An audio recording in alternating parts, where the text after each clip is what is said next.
నిన్ను పెద్ద మనిషి మాట్లాడుతున్నాడు, అయ్యా నువ్వు శాత కాకపోతే దిగు, నాకు ఇస్తే నేను చేసి చూపిస్తాను. నేను ఆ పెద్ద మనిషిని అడగదలుచుకున్నా. ఆయన కూడా అంతో ఇంత చదువుకున్నాడు. ఈడున్న ఉపాధ్యాయులు అందరు చదువుకున్నోళ్ళే.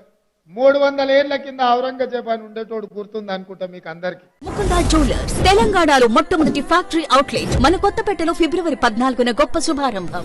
ఆ ఔరంగజేబు రాజు కావాలని రాజ్యం ఏలాలని కోరుకుంటే ఆ అవకాశం తండ్రి అన్న ఇవ్వకపోతే తండ్రినేమో జైల్లో పెట్టిండు, అన్ననేమో ఉరేసి చంపిండు.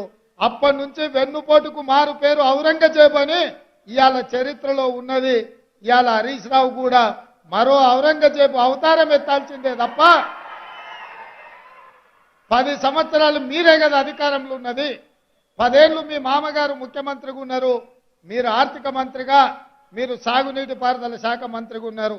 10 ఏళ్ళు మీరు పల్లికిలుచుకుంటూ గాలికి తిరిగినరా అని నేను అడుగుతున్నా.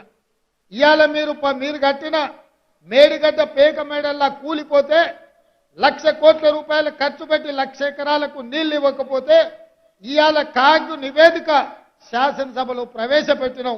ఉపాధ్యాయులారా మీరు ఒక్కసారి అది చదవండి. 1,81,000 కోట్ల రూపాయలు కేవలం సాగునీటి ప్రాజెక్టుల మీద ఖర్చు పెడితే 1,00,000 ఎకరాలకు కూడా నీళ్లు ఇవ్వలేదు.